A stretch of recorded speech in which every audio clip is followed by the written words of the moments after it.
Hello, everyone.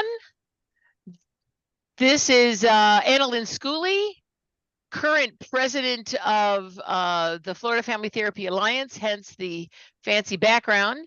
And I'd like to introduce a couple of brand new board members and some long-term ongoing board members. We have Meredith Neal, who is our membership vice president. So we just fancied up her title. We have Megan, who is on our social media um, uh, committee. I guess that's what we're going to call it, task force.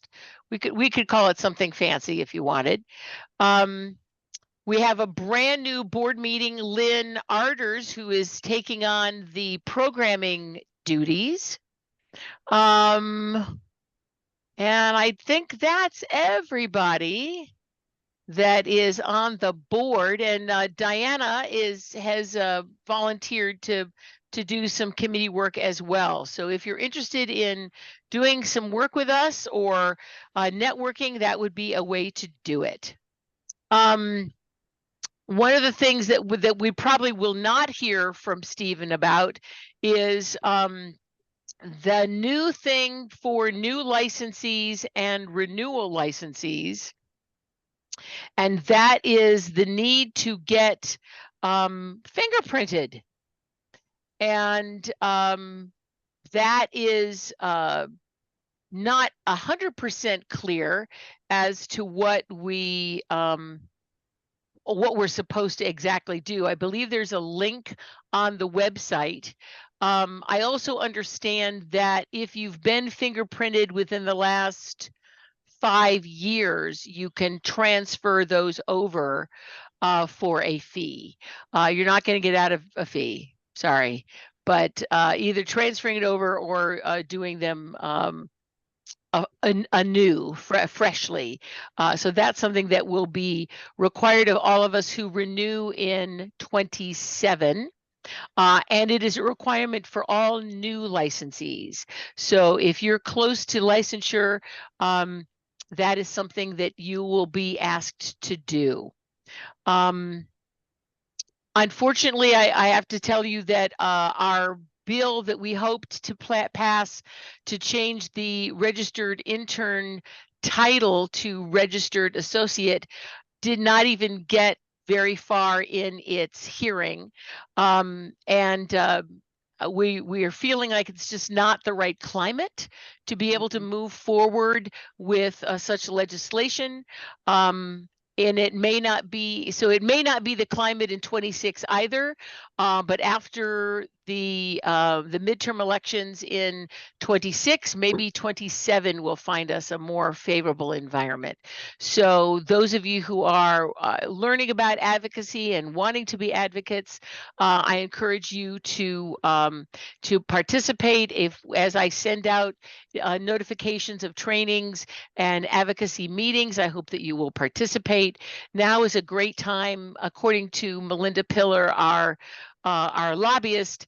This is a time to begin developing the relationships with our state level legislators, so that when the time comes, they will say, I know an MFT, and let me get that going. Yes, Linda, I do have you on my list of people who are registered, so you're in good shape. Yep. Everybody who registered and is a member and has a license, they will be getting CEUs for today. At least I hope so. I'm still looking for Steve. I have emailed him a couple of times. So I might let you chat among yourselves while.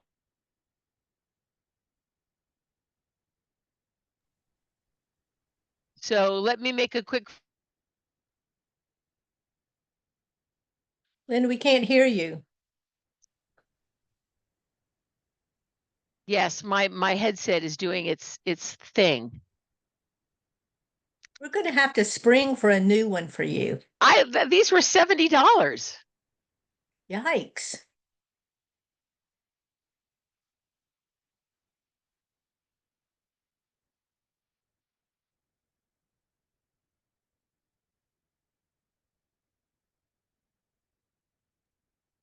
I have a question, since we just have some time and we have it looks like probably some founding members. I would love to hear the story of Florida Family Alliance, the Florida Family Therapy Alliance.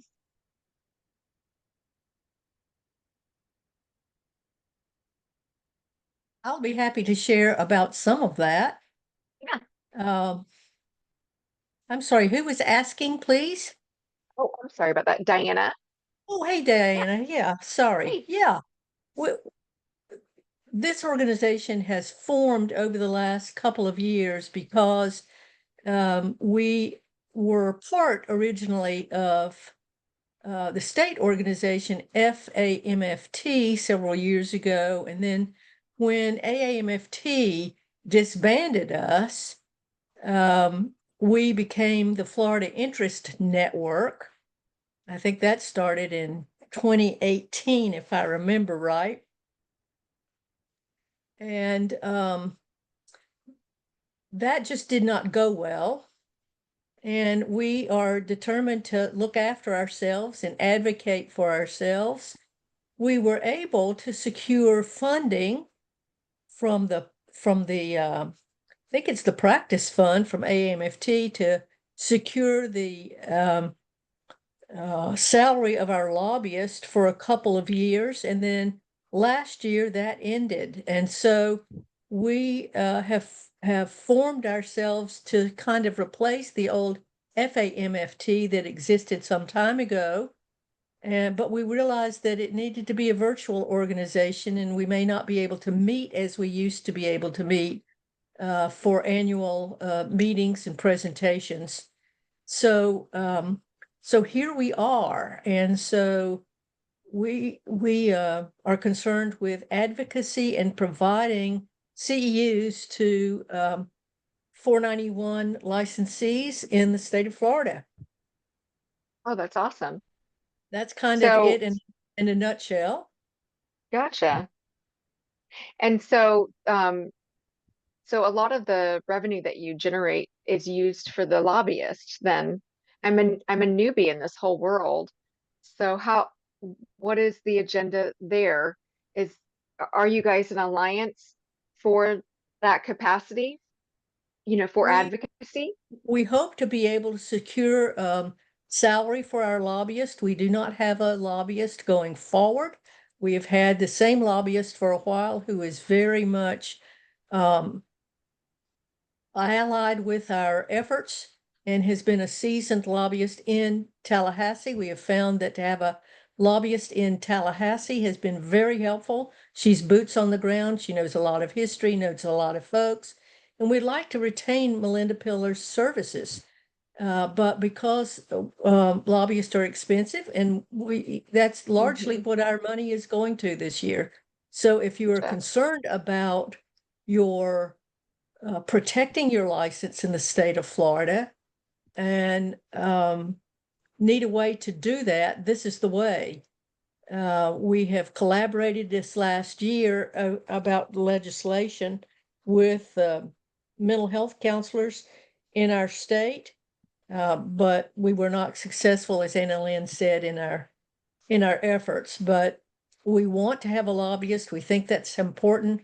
We hired her kind of on a part-time basis this last year, and we need to be able to do that again.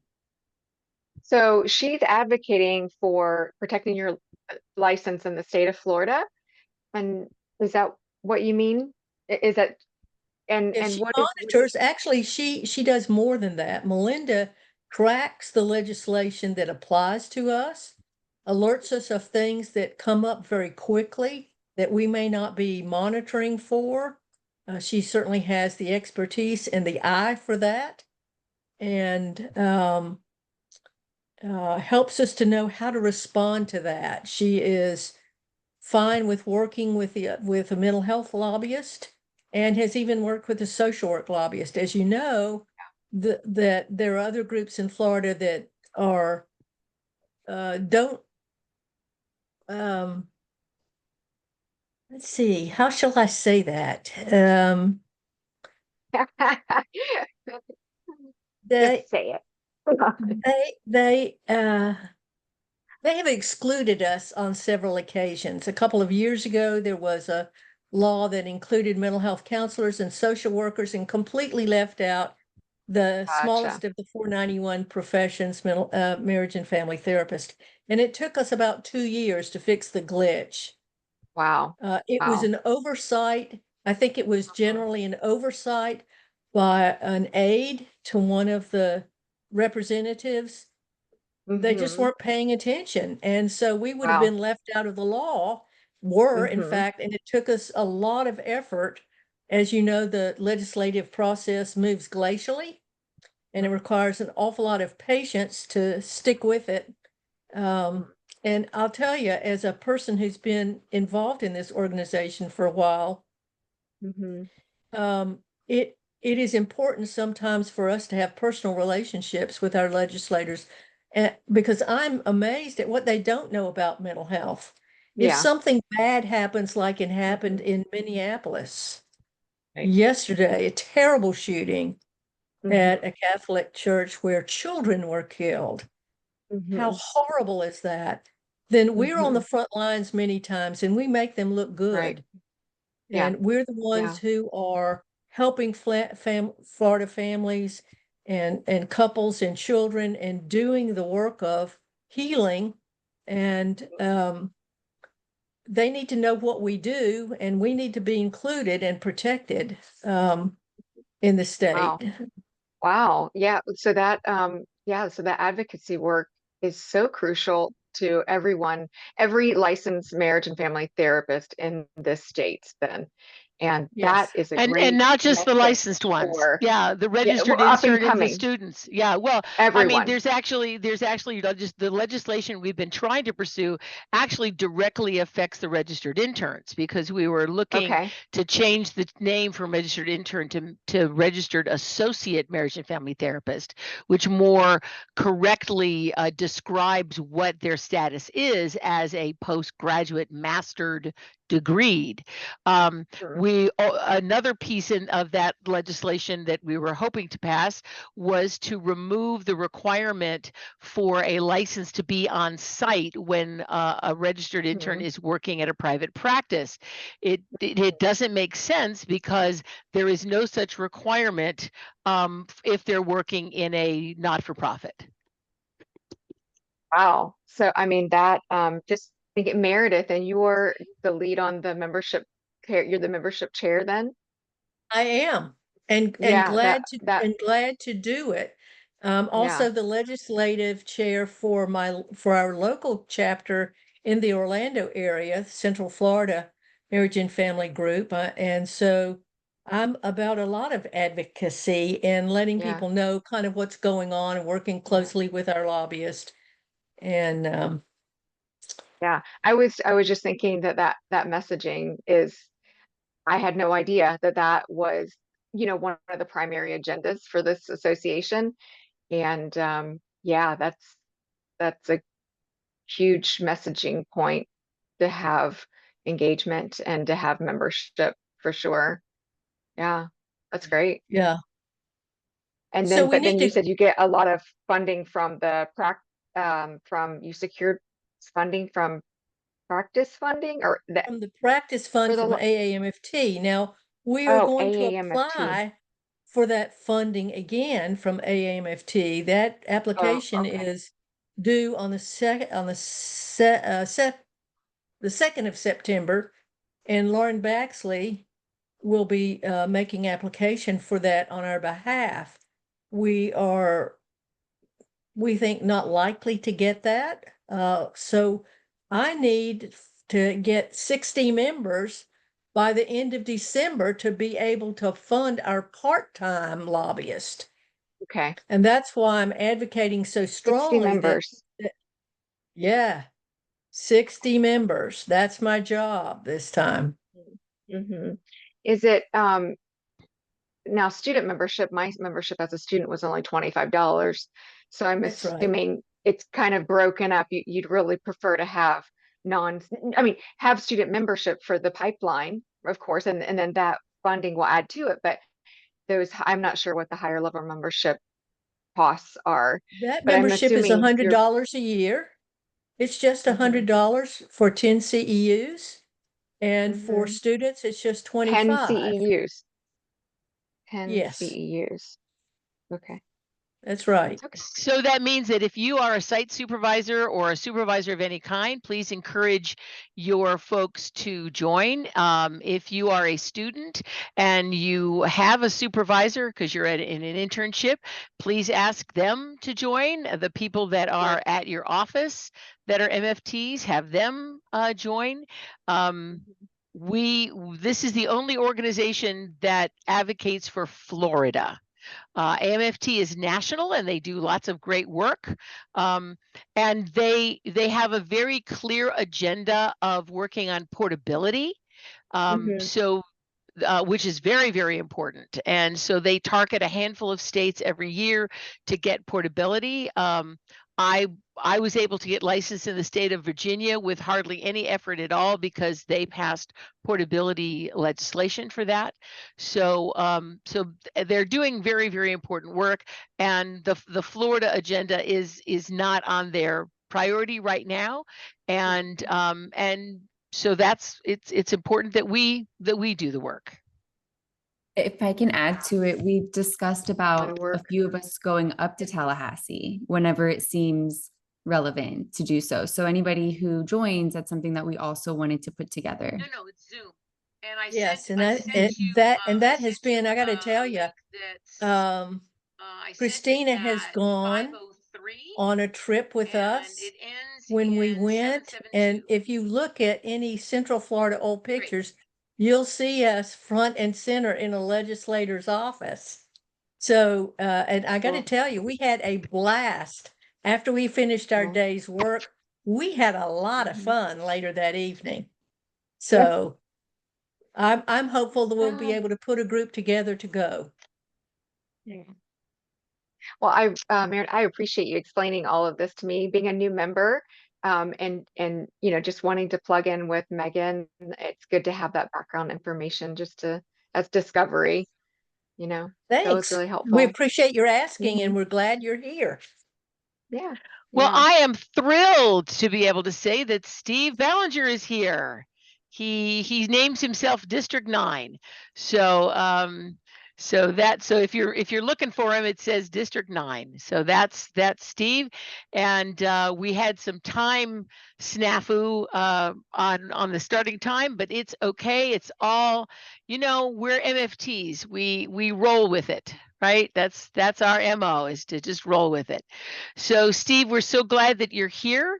And when you unmute yourself, we'll be able to hear you. Okay, I apologize for all the confusion. I Well, went by my original schedule when I put it on my calendar, and I missed the change of time, so I apologize for that. And I take at least 50% responsibility for that. But we're happy that you're here, and you have an eager group wanting to learn. Did you want me to share my screen with your PowerPoint, or did you want to drive that? I can do that if you All allow right, me to share. I will make you the host, and then you will get started. All right. Okay, let Here me we make go. sure. Sometimes my computer does funny stuff with PowerPoint, so hopefully that won't be a problem. Oh, that's fun. You never know, right? Yeah, it gets fancy on me. And an old guy like me doesn't always do well with fancy. Okay. We have success. Okay. We can see it. All All right. right. Okay. So are you seeing the PowerPoint or Yes, I'm seeing the PowerPoint. but the actual PowerPoint, not the working copy? Yeah, I'm seeing the working copy, but that's okay. Oh, okay. That's what I mean. I have two screens. That. Well, we see enough of it to move forward. Oh, let me do this. This should take care of it.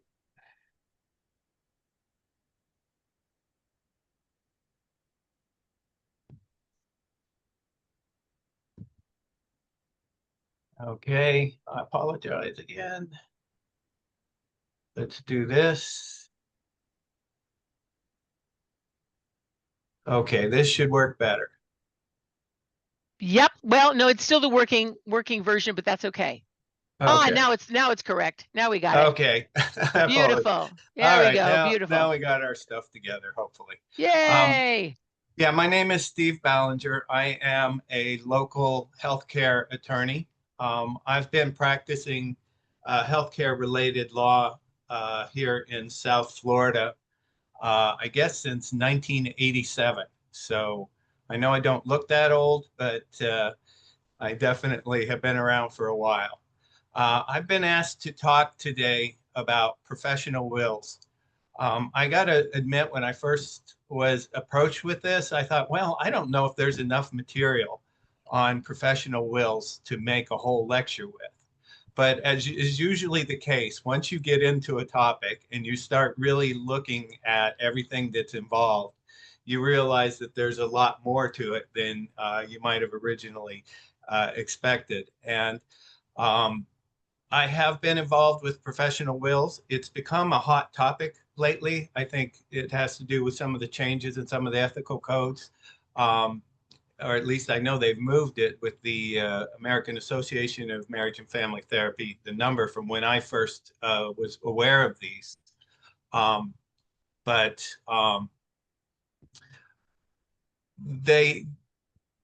they're an interesting thing to talk about from a legal standpoint, because a professional will really is as much of a clinical document as it is a legal document. And when we start talking about the legal requirements, it's really important to also keep in mind the ethical requirements of a living will, and look at some of the other laws that surround these situations. So, of course, the number one question is, what is a professional will? And a professional will is basically a document that's going to tell your professional executor, the person you designate in the document, what they should do in the event you pass away while you're actively practicing, or in the event that you, for some reason, become incapacitated.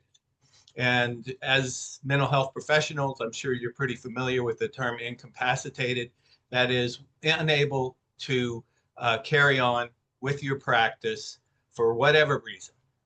It could be dementia, it could be an injury, it could be whatever, but you still could be around but unable to handle your professional responsibilities. Just funny, because I think it's an important kind of thing to think about, is this kind of situation came up for me just this week. Not for one of my professional clients, but with a friend who's a lawyer who unexpectedly passed away last week. And he's a will and trust attorney, and he was still actively practicing when he passed away.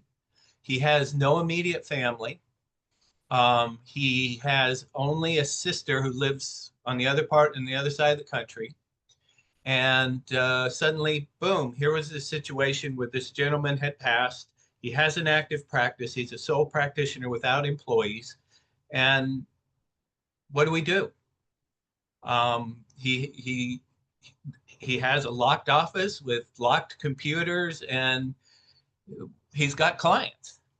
Now, fortunately for lawyers, we have a system designed to deal with that. It's called an inventory attorney. They don't have that sort of thing with the Department of Professional Regulation that they have with attorneys. So the state normally doesn't get involved unless a big issue arises with the records and they're trying to track down your records. But the purpose of these wills is basically to protect your clients. It's to protect their interests in the event that you're suddenly no longer there to provide them the care that they need and the continuity of care that they need. So what we're going to talk about tonight on this is legal compliance. there are some legal requirements that you have to take into account in order to draft an appropriate professional will.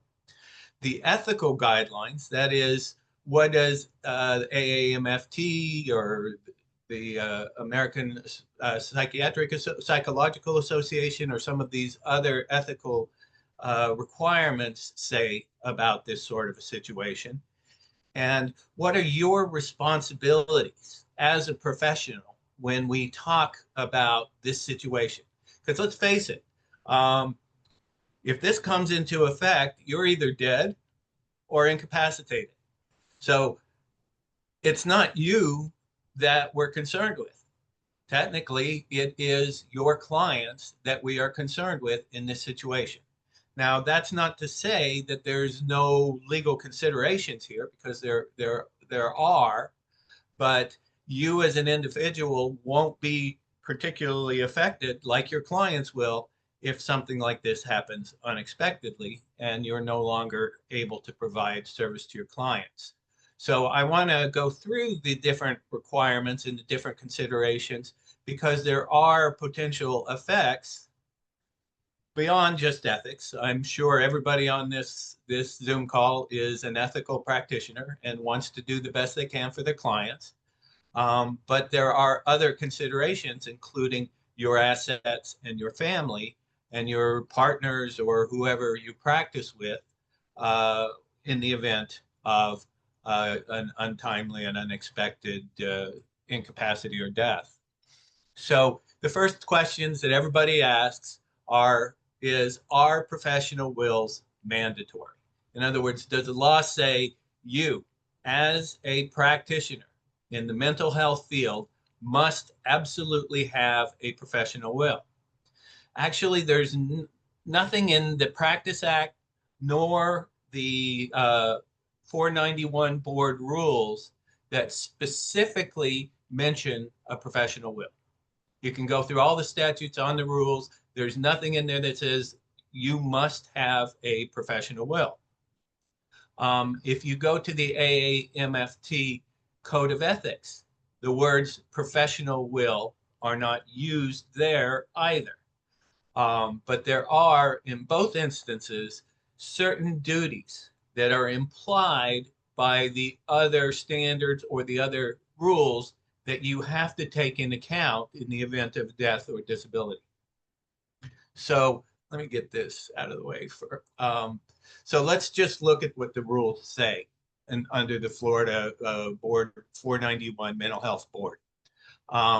First of all, the law says that you have to maintain confidentiality and your complete client records for a period of 7 years after your last client contact.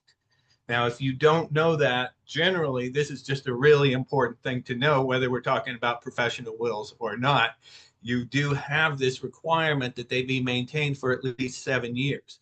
Why 7 years? How did we come by 7 years? Well, I think it started with us lawyers. When people would ask, how long should I keep my records? I would have said, before the rule said 7 years, I would have said, keep it for 7 years, because that's the absolute statute of limitations, as well as what we call the statute of repose for a medical malpractice action. So if you keep your records for 7 years, you can defend yourself with your chart for that time. But after 7 years and the statute of limitation has passed, then you can get rid of them. Now, when we talk about children, we might be talking about a different situation, and you may want to consider keeping your records much longer in the event that there are children involved in your therapy. But 7 years is what the law says. If you decide to destroy your records 7 years after the client is no longer seeing you, then you're okay with the mental health board. That's what you can do. Now, HIPAA also protects these records after your death. So your death, and I think this is obvious, but your death doesn't end the confidentiality of your records. And that's something important to keep in mind, because there's another half to this story I started to tell you about this lawyer. After this lawyer passed and we have a bunch of mutual friends. One of the mutual friends called me and said, I'm on my way over to this individual's office. I'm going to get the landlord to get in me, and I'm going to start looking at those records and see what he needs, what's going on. And I'm going to, you know, and he's not even a lawyer. And so I had to say, wait, back off. You're not allowed to see these records because they are protected by attorney-client confidentiality. And you could get sued. You can get in all kinds of trouble. Turn your car around and let me call the Florida bar and let's do it right. So that's something to keep in mind with your records, is who's going to have access. If your testamentary executor, the person who is going to administer your regular will, is your cousin or your brother-in-law or whatever, can they go in there and start rifling through mental health records? And that would be a problem. So that's another reason you have to keep that the professional will in mind. The rule also says that if you terminate your practice, you're supposed to publish a notice in a major local newspaper one time a week for 4 weeks. Now, who reads paper newspapers anymore? Very few people, but they still exist. One of the papers we use here in Broward County, besides the Sun Sentinel, is one called the I forget the name of it off now I'm mentioning it, but there's the Business Review, the Broward Business Review, and they have legal notices in there. Now, honestly, do you think any of those patients of that therapist is going to see those legal notice and realize that their therapist has passed away? The reality is probably not, because people don't sit around and read legal notices. This is an antiquated rule, in my personal opinion. I think it's just there for the, to say we're doing something about it, but I don't honestly believe it protects your clients at all in the event of your retirement or death. Steve, we had a quick question. Yeah. Is it understood that that is for consecutive weeks? Yes, it's for consecutive weeks. And usually what will happen is, because I've done it a number of times, you contact the newspaper, you tell them you want the legal notifications desk, and you say, I'm closing a healthcare related practice. They know exactly what to do because they've done it many times. And they'll send you a form and you fill it out and they'll take care of that. If the practice terminates, though, it says your records only need to be retained for 2 years. So there's a disconnect here between the two statutes, or not a disconnect, but an exception that says this 7 years can be reduced down to 2 years by the termination of the practice itself. We'll talk about that further as I get along and what you want to do. If the rule goes on to state, and these are the statutory requirements, it says upon the therapist's death, the records must be maintained for 2 years. Following a 22-month period, the executor or personal representative must publish a notice one time weekly for 4 consecutive weeks that the records are going to be disposed or destroyed. So here we got even a more questionable situation, because you're dead. I mean, hypothetically speaking, and you have an executor who may not be a professional, may not really care about your professional ethical duties to patients, and they just are told to do this. But what happens if they don't, as the testamentary executor? And really, my experience has been nothing. I've seen multiple situations of multiple different professions and practitioners where the practitioner dies and the records are gone. Nobody knows where they are. The Department of Health tries to get involved and they can't find the records. And the situation is what it is. So again, I think we're dealing with a very antiquated approach to the problem. But nonetheless, this is the current rules. that the 491 Mental Health Board has passed many years ago and has maintained. So, oh, and one point I want to make is, okay, this is under your practice act. These are rules that are promulgated under your practice act. So if this isn't done, they can't discipline you. Well, they can if you're still holding a license and incapacitated. They could technically or theoretically discipline your license. But once you die, your license is gone. So they can't really discipline you if your testamentary executor fails to follow these rules. There's nobody to punish, so to speak. So that's why I believe, partially in Florida, one reason this is still a hot topic is because the antiquated nature of these rules just do not serve the patient population and their interest in the event something happens to you. If it's not legally required like that, then why even bother? Why not say, okay, well, there's no big deal. I'll be dead. I'll walk away. No problem. And I don't want to deal with this.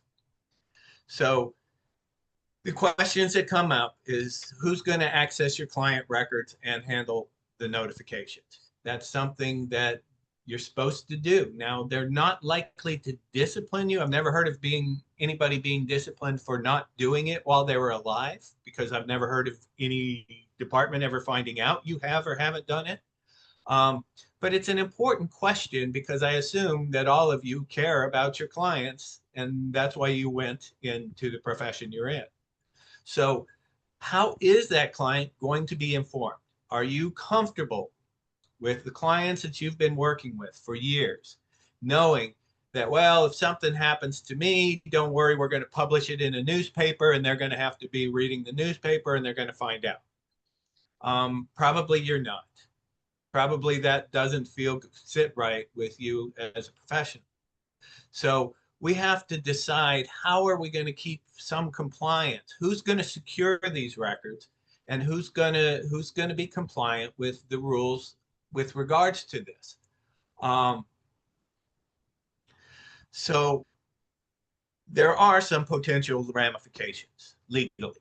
I will say this. Now, the therapist, you may be deaf or incapacitated, meaning discipline of your license is moot, but there could still be a tort liability.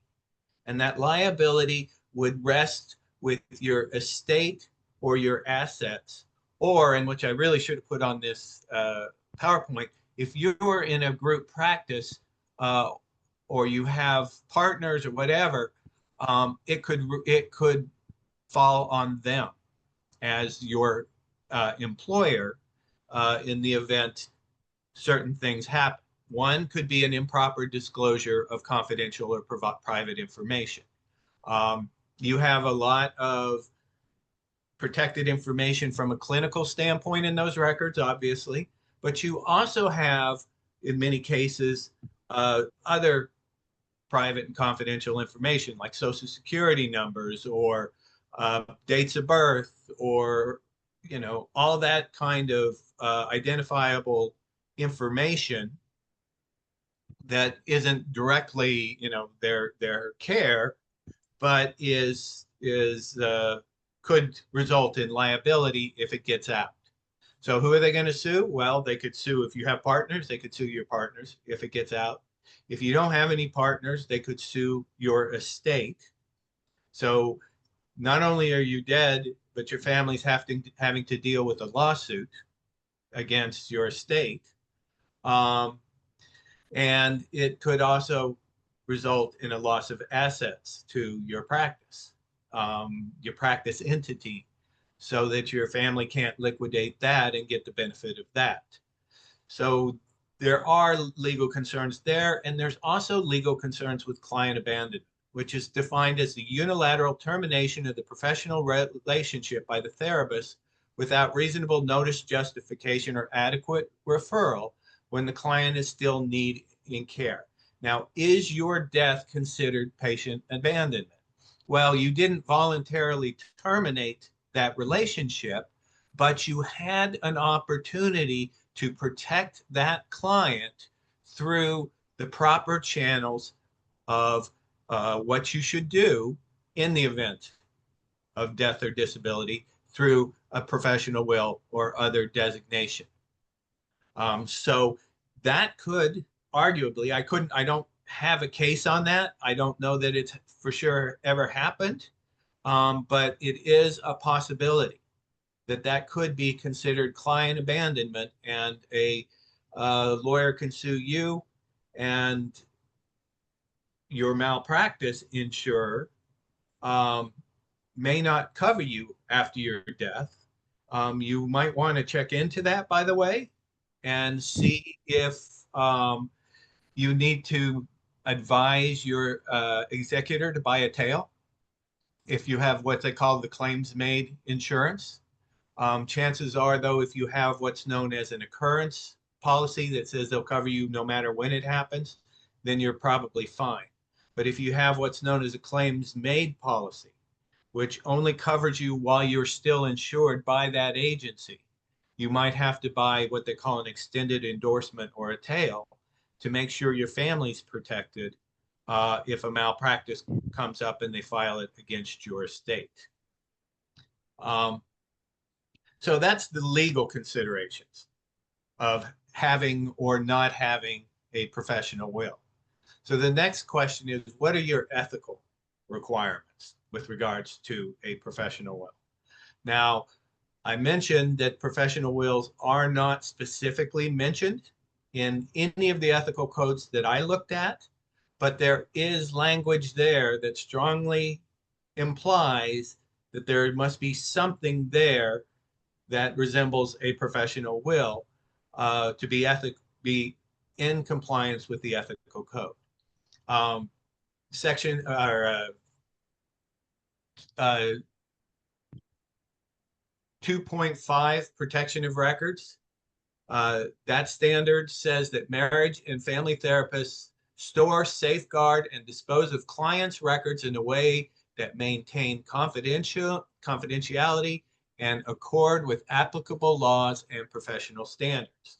So you notice it says that you've got to store, safeguard, and dispose of client records. But like we've been talking about, what if you're dead or incapacitated? Well, they do have standard 2.6 that says in preparation for moving a practice, closing a practice, or death, marriage and family therapists arrange for the storage, transfer, or disposal of client records in conformance with applicable laws and in ways that maintain confidentiality and safeguard the welfare of patients. So it may not say professional will, but it's got professional will written all over it. Again, this is a code of ethics, however. It is not a statute.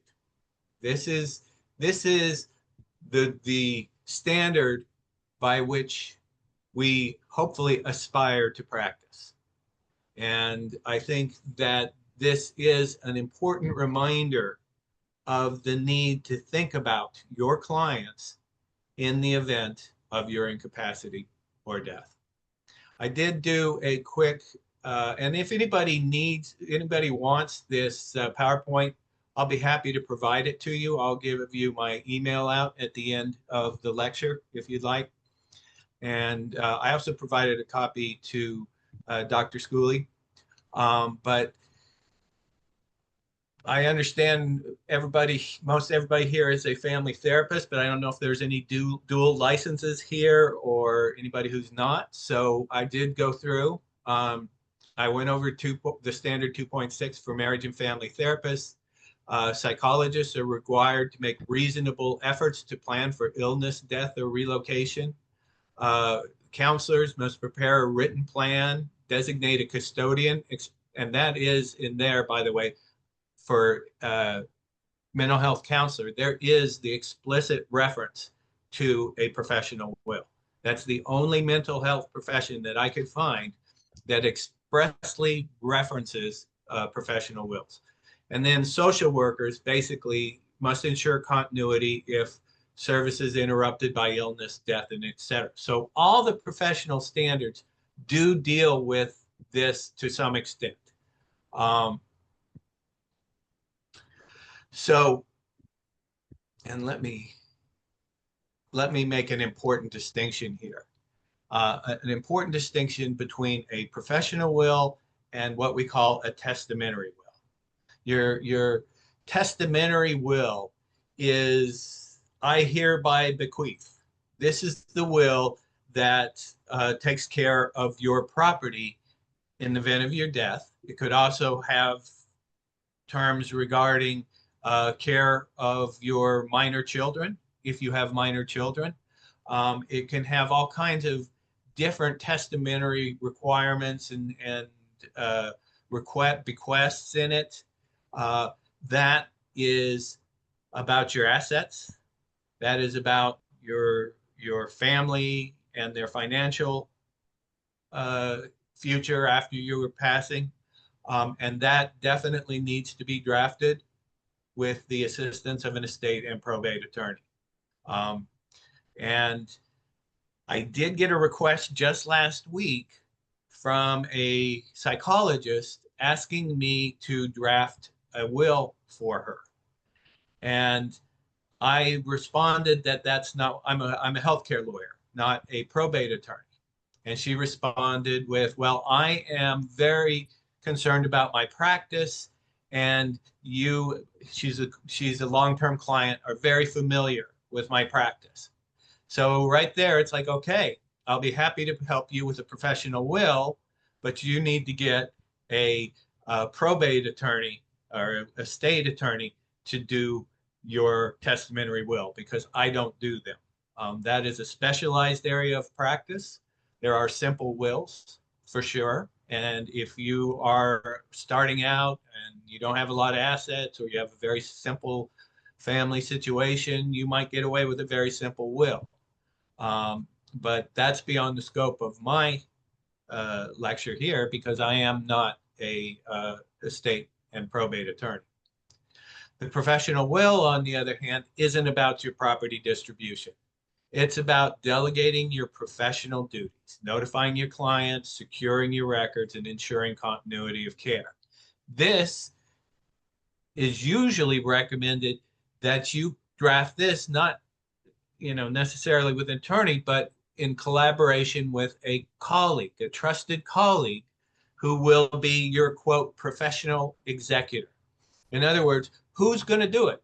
Who's going to come into your office? Who's going to take care of the records?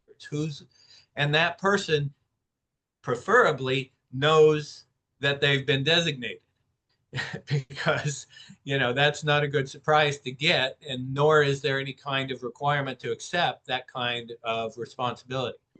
So it's good to actually draft your professional will with the person that will be handling it, because that's the person you're asking to take on the responsibility. They may have input, that you may have specific things that you want to discuss with them. And so I also recommend that there's a signature line for that individual on your professional will. That way, the person has been made aware. Now I see there's some chats, and I'm basically focusing. I'll answer all the questions at the end, if that's okay. If that's fine with you, Dr. Schooley. So there are no questions currently in the till. Okay.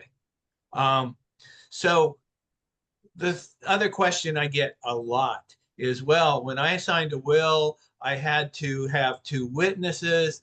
I had to be signing it in my lawyer's office, and the witnesses had to sign it, and there were all these special requirements. Do I have to do that with my professional will? And the answer is no, you do not. There are no specific requirements for a professional will. But in order to make it effective, I advise people to have it signed by themselves, obviously, the person who will be your professional executor or will take on the responsibilities. And you could conceivably have more than one person involved. This person takes care of contacting patients. This person takes care of safeguarding the records. That is perfectly possible and acceptable. But those people should probably sign the will. And it's always a good idea to have a witness, you know, that says it was signed, but it's not necessary. The only thing that's necessary really to be effective is your signature on this. We have a quick related question. Sure. If you are licensed in multiple states, should you have a trusted colleague or an executor in each state? That's a really good question. And the answer is it depends on what you have them do. If you have somebody in another state and this professional executor isn't licensed in that state, then it may hamper their ability to carry out the responsibilities. I believe, however, that if all they're going to do is notify the patients and try to comply with the laws, it may not be necessary. But if they're going to do any counseling, if they're going to pick up any of your clients or any of that, of course, it's necessary that they be licensed or able to practice in those states. A lot, you know, it's not a reality yet, and it doesn't look like it's ever going to be a reality in marriage and family therapy, at least from what I've seen, that there's going to be any kind of a PSI-pact or mental health pact type situation. So it would be a good idea to have people licensed in the states that you are licensed if you are actively treating patients in those states and they're on your patient roll. And that could make it difficult. And that's another reason why you may have to have maybe more than one. I believe, and it's not well laid out, but I believe if you have a licensed licensed marriage and family therapist in Florida, who's your professional executor, and the job they're tasked with is holding on to the records and notifying the clients, I don't believe they need to be licensed in those other states to fulfill that responsibility. Unless that state might have some specific requirement about maintenance of the record, but I have never seen that. And of course, there are 50 states. So I think it isn't necessary if all they're going to do is hold on to the records and answer any records requests or safeguard the records for 2 or 7 or how many ever years. I think you would be okay if they're not. So the only breaking of confidentiality, air quotes, is the names and emails or phone numbers of those clients, which actually, if you wanted to put it into your informed consent, would cover that too. Yes. But there's also a question about, you mentioned that MFTs are not pursuing a compact, which is correct. Those professions that are pursuing a compact, how will that make a difference? Well, the only differences it will make is if you are practicing under a compact and have patients in multiple states, and you may want this executor to actually pick up the care of some of these patients, then you'd obviously be good to get a compact certified executor to do it. One thing I will point out about confidentiality, and I'll mention this again later, is that HIPAA has certain automatic exceptions to confidentiality. And one of them is operations or administration. And I believe that there's a really good argument, that dealing with records that are the result of a deceased therapist falls under there. But as I'll mention later, there's one thing I'm going to recommend you do, and that's the BA agreement. I'll get to that later. So the what are some of the practical aspects to keep in mind if you're going to sit down and deal with your professional will? First of all, it's a good idea to link your professional will to your testamentary will. In other words, some of the things that are going to have to be done may not be doable by another professional, but needs to be done by the executor of your estate. Now, I mean, if you want the best of all worlds, the person who is your professional executor could be your testamentary executor, and then that would make it really easy for that person, but that's unlikely what many people are going to do.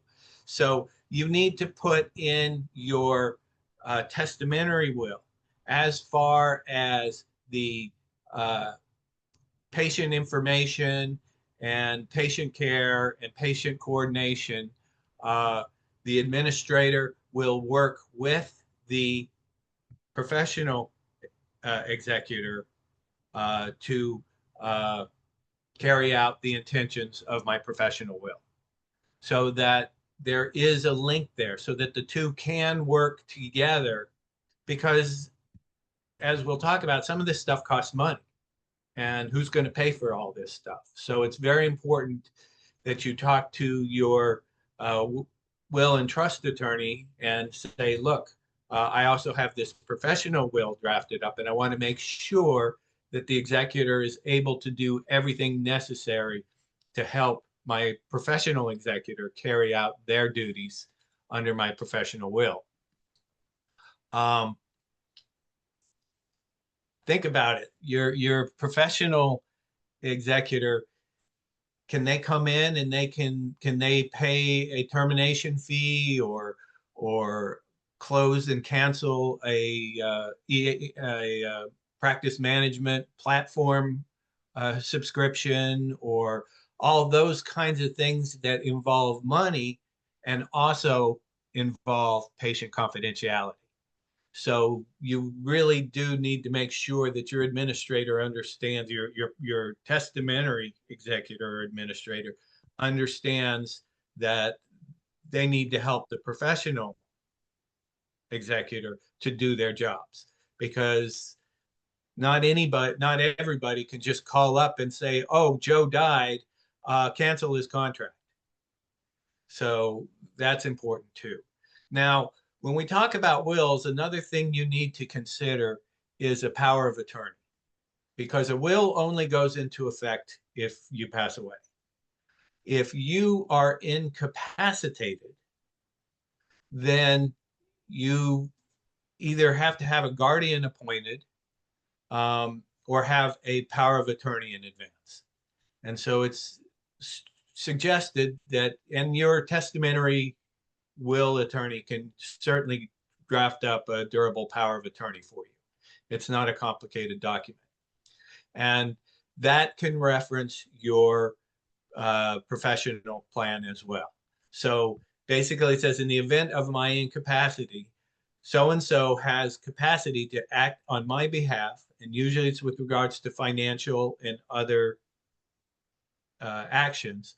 But it can also say that the grantee of this power can also work with the my professional executor to execute the requirements and purpose of my professional will or plan.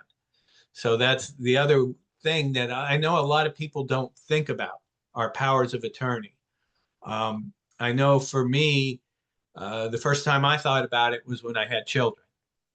So if you have kids that are minors, it's always a good idea to have a power of attorney that would go into effect to help in case your children need medical care, even if you're just out of the state and they're staying with the grandparents. Then it's good to have a power of attorney. So when we talk about a professional will, we need to talk about the key components to that will. You can include or exclude as much as you wish, as long as it is consistent with the legal requirements and meets those basic ethical and legal requirements. So if you want to say something simple, keep it simple, you can. But the other thing to keep in mind is you can also be very specific. If you have specific concerns about your patients that you want, our clients, that you want to make sure they're referred to the proper specialty. If you do a subspecialty, or you want to make sure that they keep the records longer than is required under law, or if you want the patients to be notified in a certain way, you can put all that in your professional will, as long as the person who's going to execute that will is in agreement to do those things. And again, I want to stress that you really want to make sure that they are in agreement to do those things. So it's up to you, as long as you meet those requirements, as long as your patients can get their records, can find care, don't get abandoned, then, you know, that's the basic components, and that may be your choice. But I don't want to discourage anybody from really thinking about what best serves your patients in the event something happens to you. Are they going to get the kind of coordination of care that they need? So let's start talking about what to put in your professional will, or what you can put in your professional will. The first thing is you got to decide who's going to be your professional executor. Typically, and probably practically, it should be another mental health care provider who can easily step in and know what they're doing. I've never worked with Practice Perfect. I would look at it and not know how to access anything. I represent many mental health counselors over the years, but I'm not involved in the daily operations. So obviously, another licensed mental health professional is your best choice. Are they just going to simply hold the records and dispose them? Or are they going to absorb them into their practice? That's always a possibility, that you can pick somebody who is has a practice very much like yours, and patients always have a choice of who they can see. But if the executor practices the same type of practice, there's nothing in the law that says they can't call the patient and say, you've passed, you can receive care from us, or you can go and find your own provider and we will provide the records. Just like you can sell a practice, you could do that. And sometimes that might be a way to get a more complete professional will on both sides, for both you and the other practitioner, knowing that it would end up benefiting your practice if you end up being the executor. There's nothing preventing that, as long as the patient is given the choice whether to continue care with you, your executor, or not. You need to make sure that they are told that it provides that they have the authority to contact your clients, transfer your records, handle your emergencies, manage determinations or the referrals. That should all be in there. And if you have specific desires, requirements, intentions, feel free to put it in there, with the caveat that you don't want to make it too cumbersome for your executor to handle the situation. You know, if you start putting, well, you know, client Jane Doe needs to do this, and if I die and client, then that's just going to be too much. But if you want to make sure that your clients are referred to the proper type of providers, or that the records are maintained for the specific time. You can get specific with that. And you also need to make sure that that person has a copy of that will. It seems kind of like an obvious statement, but it's something we could easily forget. And so that person should have in hand a copy, so that if, God forbid, they get terrible news about you, they have what they need to get started and take care of the situation. Because oftentimes you have clients scheduled for the next day or the next week or the next month, and things need to move fast in order to properly coordinate their care.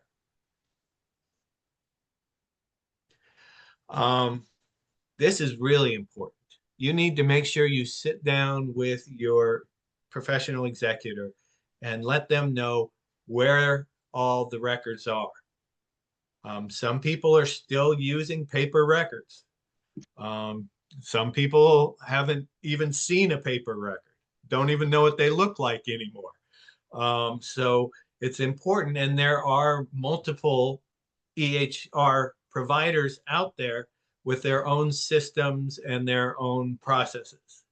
So you need to make sure that that person is familiarized with your record storage systems.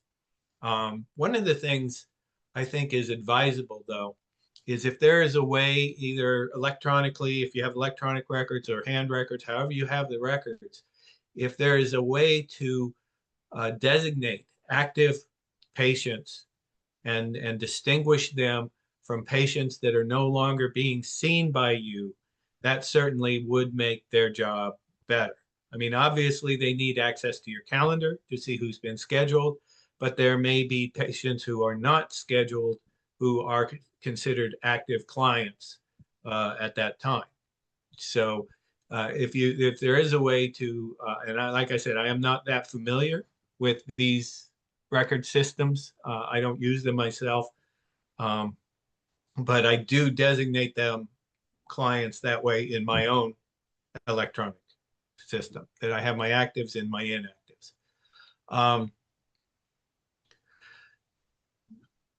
One of the biggest problems we run into is access with EHR, because we have passwords, we have multiple level security.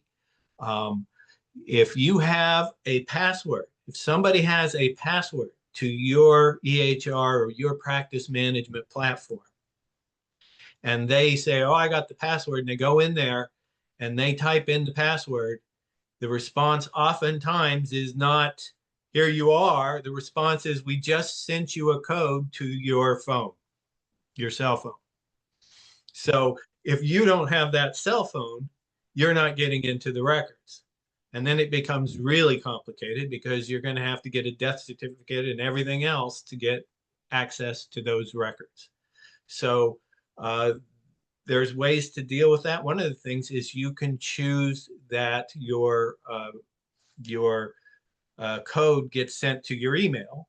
And if that person has access to your email, now you don't necessarily have to give them your email access right then and there when you write up the will. If you come up with another way that it is given to them, maybe through your testamentary executor or some other means, is given to you in the event of your death. But it's important to remember that security is different nowadays. You know, in the old days, just go into the office and start opening file folders. You can't do that anymore. So that's something that needs to be taken into account. If you are in a practice, your will could be very simple. If it's in your intent just to pass your patients on to the other practitioners. But again, you probably have some access that they may not have to records. It's very possible with some of these platforms. So you have to keep that in mind when you do it. how are these people going to communicate with clients? Do you want them to be emailed? Do you want them to be called? Do you want them to be texted? Heaven forbid, that's not my choice. I'm not crazy about texts in mental health. I could do a whole lecture on that alone. But how do you want to notify how to identify and notify your active patients? It's important to have emphasis on protecting confidentiality. Who's going to get access to that? If you say, well, I don't know, I'm not going to give my stuff to this executor to get on, but I'll give it to my sister-in-law who can give it to the executor. Well, you got to make sure your sister-in-law is not going to get on and see confidential information, or however you decide to handle that. So much about this is about continuity of care and confidentiality and access to records. Those are the three things that we have to beat like a dead horse when we talk about professional wills.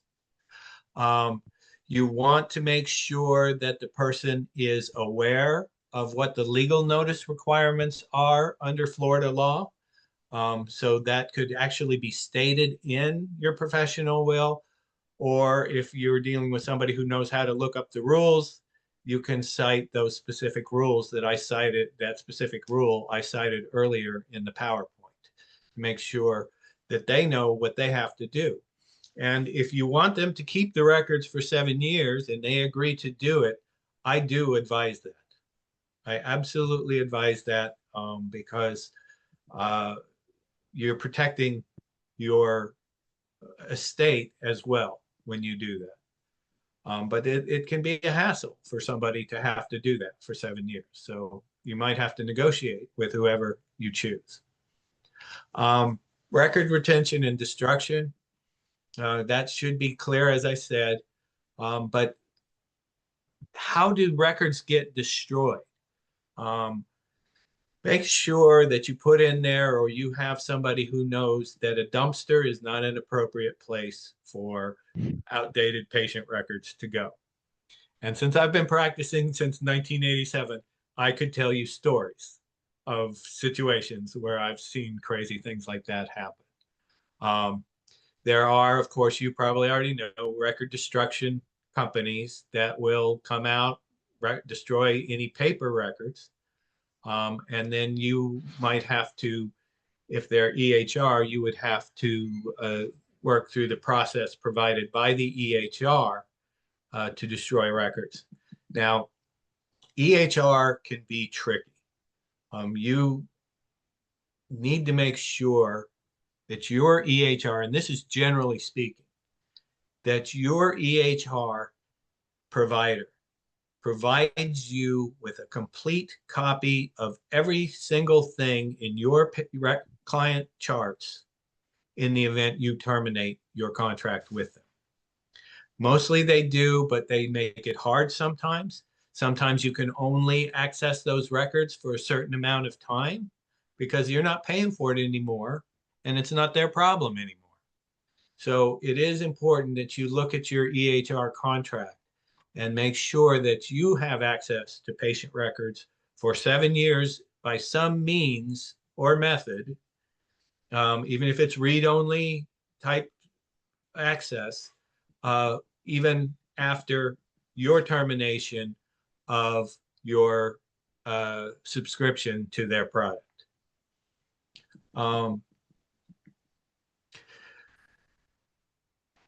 There should be something in there about collaborating with the executor of the will, your testamentary will, or the holder of a power of attorney, because they need to know who that is. You know, if you have a professional designated in your professional will, and they do need to deal with EHR providers or somebody that might require financial intervention, then they need to be in touch with the executor of your will. Now, many of you, by the way, out there may not have an executor of a will. if you've got like a simple situation, maybe you're fairly new to practice and fairly recently married or something like that, and you've gone through and made sure all of your assets don't go into probate, but just pass to your spouse without probate, then there's no executor. And so you need to think about that situation and make sure the spouse or whoever is in touch with, with the executor of the professional will to cover any costs or expenses that might be associated with terminating a process or downloading information or any fees or anything like that that can come up, which, in the modern world, nothing seems to happen without an extra fee. So that's something to keep in mind. By the way, I mentioned the power of attorney, and I think it's important real quickly to step back for a minute and talk about the limits of a durable power of attorney.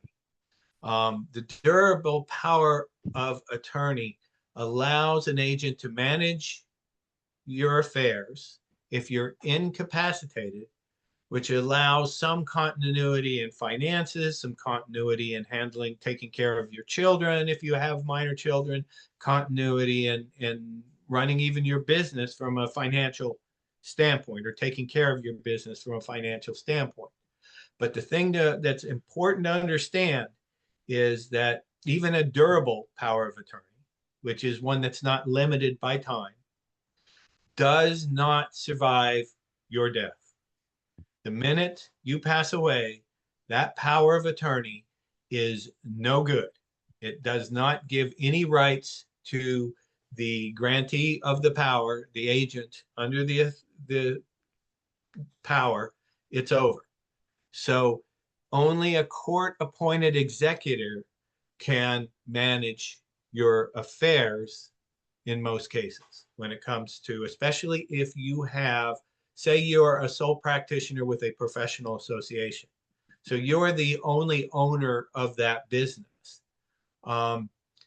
You have to give both your executor of your testamentary will and of your professional will information and access to act on your behalf as a shareholder of the corporation, because that is actually a different entity than you are.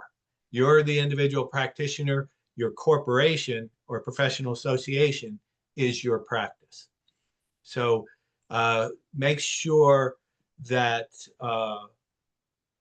you don't just rely on a power of attorney. You do need to make sure that something happens in the event of your death, because the power of attorney won't do that. I have actually had clients with questions about that didn't really know about that. So what I thought I'd do as I come around to your questions is I want to cover some what I call frequently asked questions. Maybe some of them haven't been that frequently asked, but that's the format I'm using. Everybody loves their FAQs these days. So here's some of the questions I'm going to bring up. What about HIPAA? When we talk about all this, we've been talking about all these things with your executor and everything they're going to do. I mentioned earlier that they probably fall under the operations or administration exception to HIPAA. There's what I always like to call TPO under HIPAA: treatment, payment, and operations. Those three things you have to get other people involved in. Your employees, your billing, if you use outside billing agent, they can do that without an authorization from the patient. But I think it's a good idea personally, when you execute that professional will, also execute a business, just your standard business associates agreement that says, as a business associate, you will have to follow HIPAA. You've probably seen those if you don't have some yourself.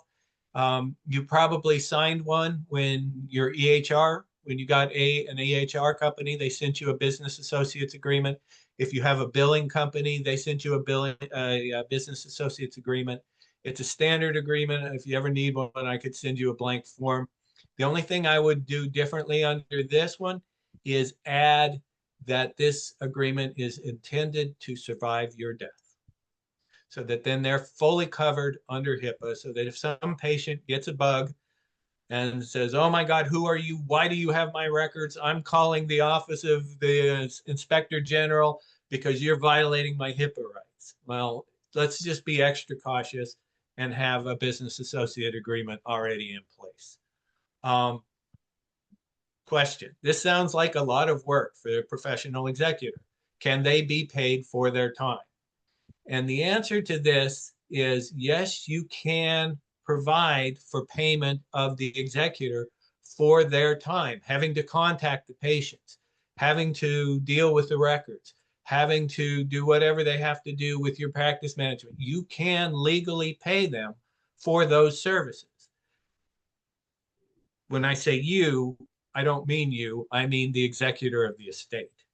Because again, you're just the professional executor. You're just to make sure it gets done. Or they are just the professional. But the administrator or executor of your financial estate can pay them for these services. In fairness, and if you really want to make sure it gets done, it's probably not a bad idea to provide in there some sort of stipend or payment for their services. And at the very least, reimbursement of any expenses that they may have to incur in acting out the will requirements. Next question is there any potential liabilities for acting as a professional administrator? Well, we've talked about this a little already, but it is possible that there could be damages because of the mishandling of the transaction. I did not find any case on this, but a court might find that that professional will creates a right on the behalf of the client. In other words, what the argument would be is that when you sign this professional will, say you're now the executor for somebody else. When you sign that professional will, you're sort of entering into an agreement saying, yes, I will do these things for you. So the argument is third-party contracts are contracts that are enforceable by third parties. So are your clients third parties that can enforce that contract? Generally, the law says if they're the intended beneficiaries, they may be able to enforce that contract. So there is perhaps some professional liability there. Also, if they handle it improperly. If you are the professional executor of a will and a professional will, and you say, oh, well, I'm not going to, I'll do this, but I'm not going to contact this client. I'm not going to do this. And it turns out that that might be taken as some sort of a breach of the standard of care. And if they find that you do owe a duty to these clients, you know, plaintiffs' attorneys are very clever, and they make very clever arguments to find a deep pocket. So what I would say mostly in regards to this is liability is probably small and unlikely. You know, I've been practicing now for 35 plus years. So I just don't say, you know, I just don't say, oh my God, you could be liable, because there's a lot of potential liabilities out there that are very unlikely. This is probably a pretty unlikely liability if you take on the responsibility of a professional executor. But what I would suggest is if you agree to do it, that you contact your malpractice carrier and ask them if you would be covered if any sort of untoward event arose as a result of this. Just to find out, maybe they'll have a rider, maybe they'll write something up for you on that. But I think that's something that's worth contacting your carrier about. Whether you get the answer you want or not, I can't guarantee, but I would advise that. The rules say, here's the next question. The rules say a therapist must keep records for 7 years, but in the case of death, only 2. What would I recommend? I recommend 7 years, because if you have a malpractice before you pass and the suit is not brought until 6 years later, you're going to want those records to be available. And so if you can, have the executor agree to maintain the records for the full 7 years. 2 years is nice. And you can't guarantee it. You know, unless you pay them to keep it, which is another thing. If it's that important to you and you pay them in advance through your testamentary will, X dollars to do it for 7 years, then you have a binding contract. They have committed themselves to do it if they're paid in advance for it, or if they agree to be paid for it, and your executor honors that agreement, then it could be a agreement. So I think 7 years is the wiser choice. 2 years is too short. You're not in a high risk profession, to be honest, and I am used to dealing with all professions like OBGYNs and neurosurgeons, where malpractice is a huge concern. But I do think 7 years is the better idea. Here's a question. Do I need a lawyer to draft my professional will? And of course, my answer is not if you're paying attention. But the more serious answer is that you should probably be able to handle this just with the information I have provided you. But if you're uncomfortable, or if you're have concerns with the interplay between your testamentary will and your durable power of attorney, if you have one, it may be advisable to consult an attorney on that, including very possibly your will and estate attorney. And you know, if you have them aware of this, they can take care of a lot of the issues that might come. But if you're uncomfortable, you know, I'm not going to make an ad for myself, but you know, it might be, you know, you can always talk to a lawyer familiar with these healthcare requirements if you want help. But do remember, this is more of a clinical document than a legal document. And I do not, as a lawyer, I do not want to make you think otherwise. Think about your patients. Think about the needs of your patients. Think about how they can continue to get the care they need in the event something happens to you. Think about what would be in their best interest as mental health clients. And you're really fulfilling your ethical obligations. Couple more. Can I arrange for the sale of my practice in the event of my death, including the client records? You've got a practice here. You've got clients. You've got goodwill. You've got money into this. Well, the question is there a way to recapture that money in the event you die? The answer is possibly, but it would be very difficult to arrange it where it could be a wholesale of your practice, because you have to ensure continuity of care for ongoing clients. And you can't call a client and say, well, you know, your therapist has died, but we're not going to do anything because we're trying to sell the practice, and we'll be back in touch if we ever find a buyer. That obviously is not going to cut muster with these requirements. But if you have partners and you have separate clients, and you can put in your partnership agreement a way to have your estate compensated when they take over your part of the practice and absorb your shares or interest in the practice, and that's usually handled in your partnership agreement. So it's not a problem if you're a partner. That's probably already there if you have a partner and you have a partnership agreement.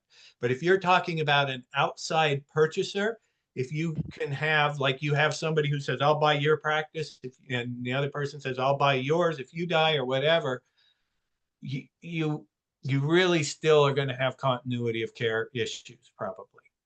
But if that executor is the person who's going to buy the practice and the purchase amount is decided in advance and it's just a matter of doing it, then it could be possible.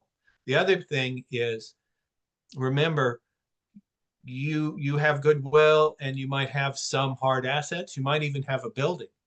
I have clients who are mental health professionals that own the building or the condo they're in. That, of course, you can have purchased. You can sell your equipment. Legally, you can sell charts. You can sell your patient information. It happens all the time. There's a lot of big companies out there buying up practices, especially these multi-state online practices. It's not illegal to do it. But the problem is if you do it on death or incapacity, you have to figure a way to continue patient care before the transaction is taken care of. So that would be something I would consult a lawyer about, definitely, if that would be your intentions. It says, question is, can I just have a simple document that complies with the publishing requirement and the record maintenance requirement and leave it at that? The answer is, yeah, you probably could. You would be in compliance with the law. You may not be fully in compliance with the ethical requirement, which I wouldn't advise, but you can make it as complicated and as simple as you want. And it's up to you to decide what your responsibility that you're willing to live up to your clients. But you could make it very simple. You could make it very, very simple. Call all my clients, let them know I'm dead, do the publishing that I'm supposed to do, and in 2 years, shred the records. That you could do. It's not a violation of law, and you have to look at your own ethical beliefs beyond that, and what you feel is right for your patients, and what you want to do for your patients beyond that. Is there a standard form for a professional will? I would not be surprised if there are some. I have some I've drafted, but I don't use a standard form per se, like a real estate contract where you just fill in the blanks. I don't have that. There may be some out there. Some of the professional societies may have them, whether, I don't know if AMFT or APA or anybody like that has those kinds of documents available. There's possibly document vendors out there who have them. I've worked with a couple of mental health counselors who went into the document business, and they sell all kinds of professional documents. So they may exist, but I'm not aware of any specific standard forms out there.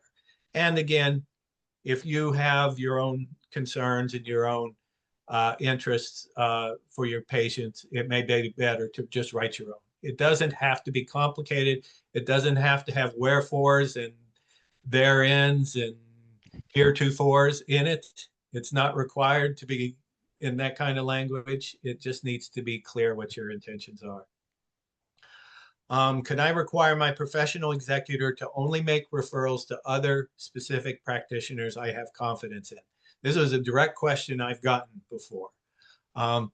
The answer is, I would say that it can be worded in your preference, that it is, my preference that my clients, if you have different aspects to your clients, for some for PTSD, some for, family, you could say my preference is that these clients be referred to XYZ.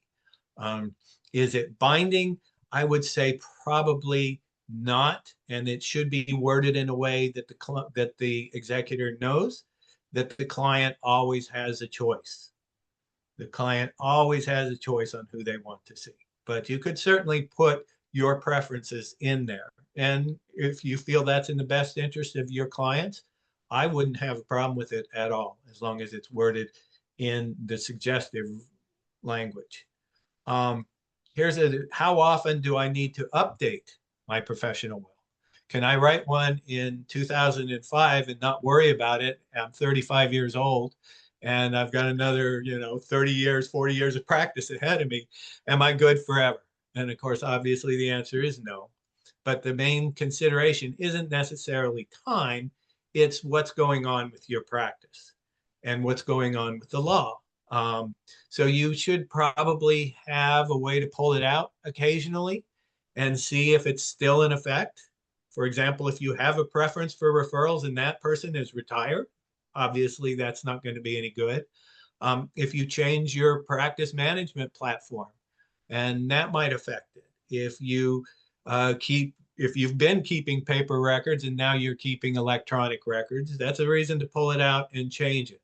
So basically, it's good to regularly review it because things change. And that's true with your testamentary will as well. Many times wills are written about minor children and they're still in effect many, many years later after the kids have grown and gone away and now have the kids of their own. And so it's just like that. It's a good idea to pull it out and on occasion and see if it still works. I think we still have like 10 minutes for any of you all's questions, if you have any. I have some in the chat. Okay. I have one question. I think I know the answer is yes, but we do have someone asking, can a client sue your estate after you have passed? And I think you're basically saying yes. Yes, they can. Absolutely. And they will. If they find malpractice and there is an estate, they will. In fact, even if you pass and no estate is opened, the plaintiff's lawyer can sue in probate court to require an estate to be opened for your litigation.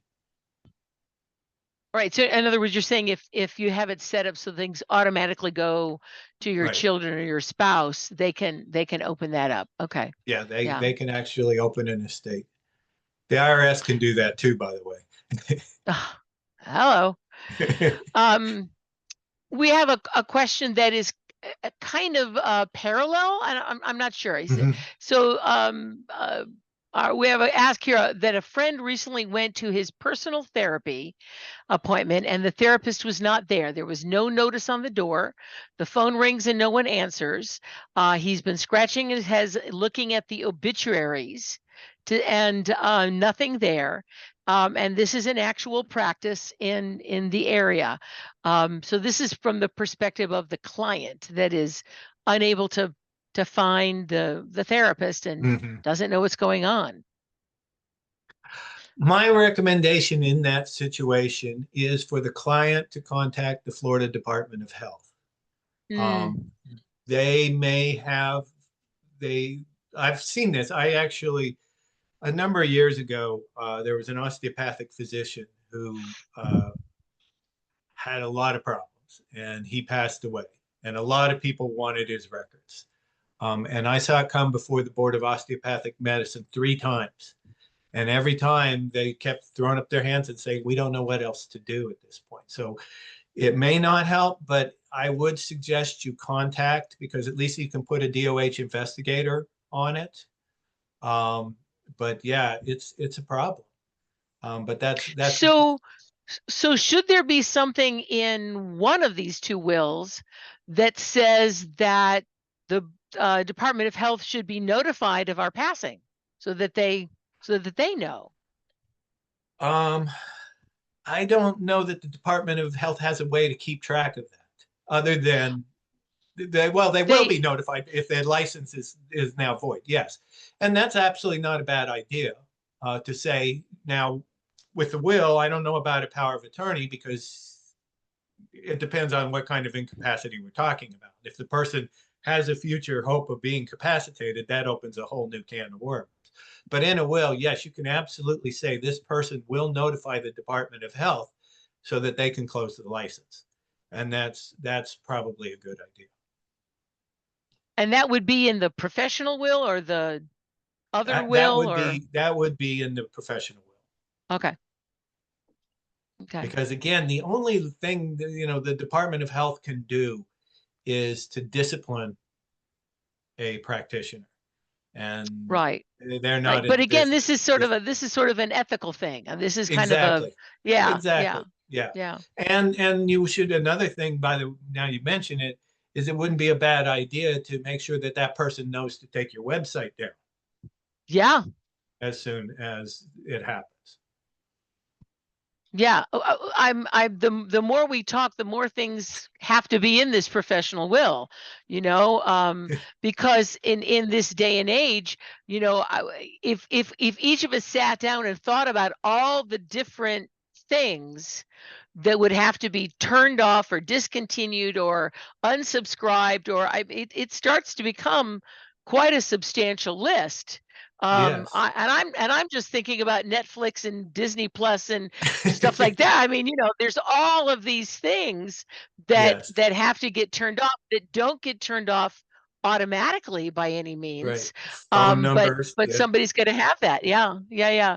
Yeah. So here's a question. Should we put information in our paperwork regarding what happens in the matter of our death, and write in a consent clause for our executor to look at their information? So in other words, Michelle, I think you're asking, should it be in our informed consent that in the case of my death or incapacity, there will be, you know, and name that person. This is so and so is my executor.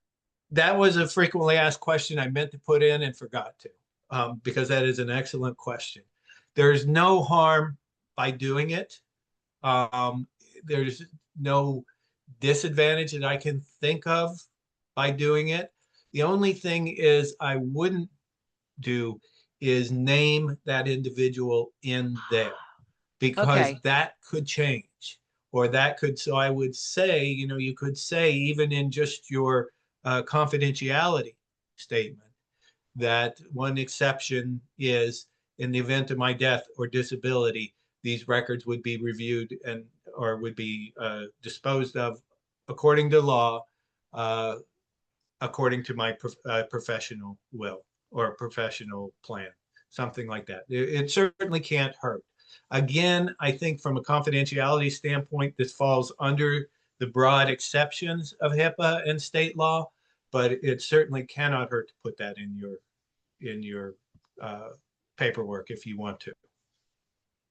Yeah, Michelle, I hope that answered your question about that. Yeah, so it does. You don't have to name the person, but name the process, so to speak. Right. Right. Okay. Great. There's nothing else in chat, so if anybody wants to come off of mute and pose a question, and in fact, Steve, why don't you take your PowerPoint down, and and then we can have everybody's faces. So that'd be great. But anybody else have a question for Steve, or even just an extra clarification of something he's already said? Anyone? I do have one other thought. Oh, go ahead. This is Diana. I was just curious, if I have a trust, would you recommend putting the LLC in a trust and then put the professional will in the trust? Well, the Or professional will won't have anything to do with the trust, because the trust only deals with assets. That's all a trust deals with, unless it's for your child. Then there can be some aspects on that. Now, can your trustee be treated as an executor as far as paying expenses, et cetera? Yes. So you can mention it in that respect. But generally, it depends. And I don't want to get too deep into this because I'm not an estate lawyer, but you might want to ask your lawyer who set that trust up what they would put in there to make sure that the financial ability is there for your professional will executor to operate. That's what I would say. I don't want to venture into something I'm not a Sure. Sure. Right. But, and something about it, you know, and if that's not the vehicle for them to collaborate and cooperate and share information and do all that, then what vehicle would do that? You could ask, I guess. Yeah. Yeah. Yeah. I mean,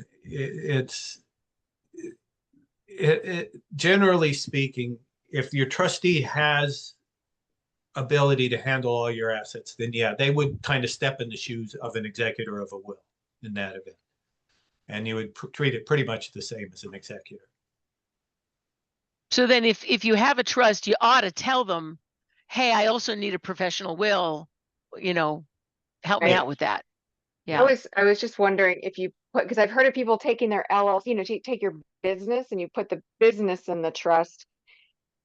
And so then I was thinking if the business is the LLC is in the trust, then it's Right. linked. Yeah, but yeah, Yeah. I Your guess it's LLC in pretty the trust, though, complicated. is a purely asset situation. Okay. Way beyond my expertise in wills and trusts. I guarantee you that. But I have a great referrals if you ever need one. Thank you. One thing I wanted to mention real quick is if you agree to do this, make sure you understand the person's practice and what you're getting into. Because one of the things I do more than anything else right now is get calls from mental health counselors who can't do interstate practice, who want to do coaching. And the coaching that they want to do looks a lot like mental health. And so that can get people in trouble. And if you're going to step into a landmine, you might want to know it before you do it. So make sure you understand the aspects of somebody's practices before you take on the responsibility. And there was a question I saw. Linda? Linda had a question. Yeah. If you unmute, Linda, we'll hear you. Right now you're muted.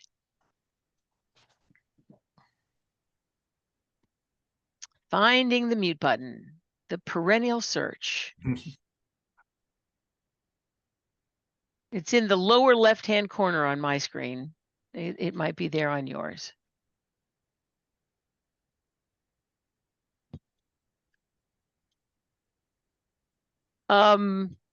Yeah, Michelle, to answer, you said you have a will and you mentioned your business, but the attorney did not mention having a professional will. So yeah, so now you have enough knowledge to go ask them.